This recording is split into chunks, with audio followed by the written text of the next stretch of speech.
Bonjour, je vais vous modéliser avec des bonbons le schéma bilan que vous aviez à construire à la fin de l'exercice photocopié que je vous ai distribué avant les vacances. Donc, je vais commencer par vous présenter le matériel.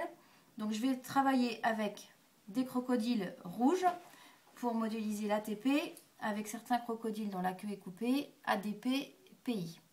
Ensemble, ça fait de l'ATP. Les crocodiles verts, qui seront les molécules R', donc je vous rappelle transporteuses d'électrons et de protons, et des frites. Les frites jaunes seront les atomes de carbone, les frites vertes seront les atomes d'hydrogène, et les frites rouges seront les atomes d'oxygène. Donc la première étape qu'on a vue ensemble, qu'on a déjà déterminée, c'est la glycolyse, où au départ, on commence avec une molécule de glucose, c'est 6H12, donc H12, 5, 6, donc C6H12 O6. 3 O6. Et donc là, on a au départ une molécule de glucose.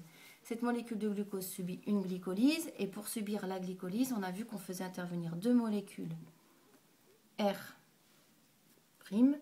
qui vont donc toutes les deux se charger avec deux protons et deux électrons qui ne sont pas représentés ici. Cette glycolyse est accompagnée de la synthèse de 2 ATP avec ADP plus PI, et on obtient à l'arrivée deux molécules en C3, C3H4O3 et une autre C3H4O3. Et on a donc deux molécules de pyruvate avec 2 ATP et 2 R'(H2). Ces deux molécules de pyruvate rentrent dans la matrice de la mitochondrie et vont pouvoir intervenir, vont pouvoir être intégrées dans le cycle de Krebs qu'on ne détaillera pas aujourd'hui. Donc dans ce cycle de Krebs, on va avoir intervention de nouvelles molécules R'.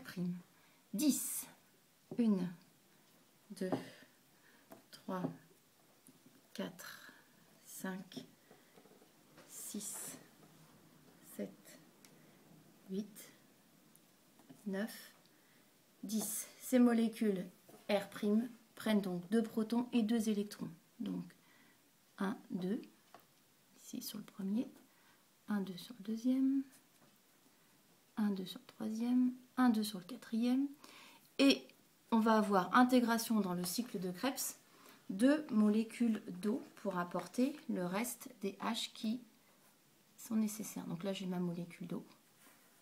Elle va intégrer le cycle de Krebs. Et en réalité, j'en ai 6, comme celle-ci, qui rentrent dans le cycle de Krebs. Ces 6 molécules d'eau donnent leurs protons à l'accepteur de protons et d'électrons. Voilà. Et à chaque fois qu'elles laissent leurs protons, elles libèrent donc les oxygènes qui, eux, restent dans le cycle. Et on va avoir, lorsque le cycle aura fini de tourner, que de l'oxygène et du carbone qui seront les déchets de ce cycle. Et donc là, on va pouvoir faire les molécules CO2. Et voilà l'origine du dioxyde de carbone que vous expirez.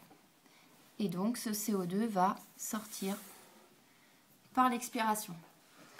À partir de ce moment-là, on a fait tourner le cycle et on a fabriqué dans ce cycle en même temps 2 ATP.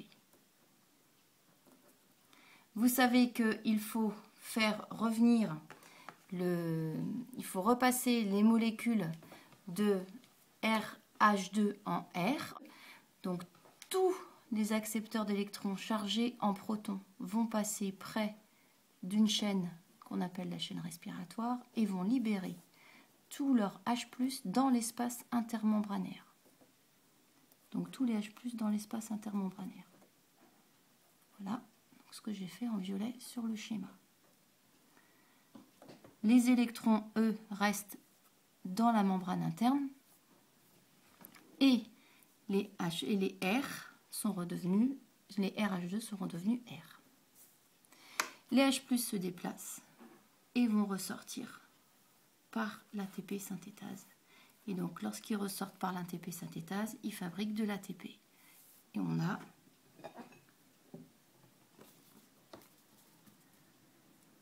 32 ATP qui sont fabriqués. Donc les électrons qui sont captés par la chaîne respiratoire doivent être pris par une molécule qui a un fort pouvoir oxydant. On est sur la molécule de dioxygène qui va passer près de la chaîne respiratoire et va capter les électrons. La molécule d'oxygène qui va pouvoir s'associer ensuite par neutralité avec 2 H+. On répète ça avec 6 molécules de dioxygène. On a fait passer suffisamment de H+ pour fabriquer 1, 2, 3, 4, 9, 10. Ces deux-là sont utilisés aussi. 9, 10, 11, 12 molécules d'eau. Donc à l'arrivée, on récupère tous les ATP. On est sur un bilan de 36. Et on a nos 12 transporteurs d'électrons qui vont pouvoir retourner faire leur action.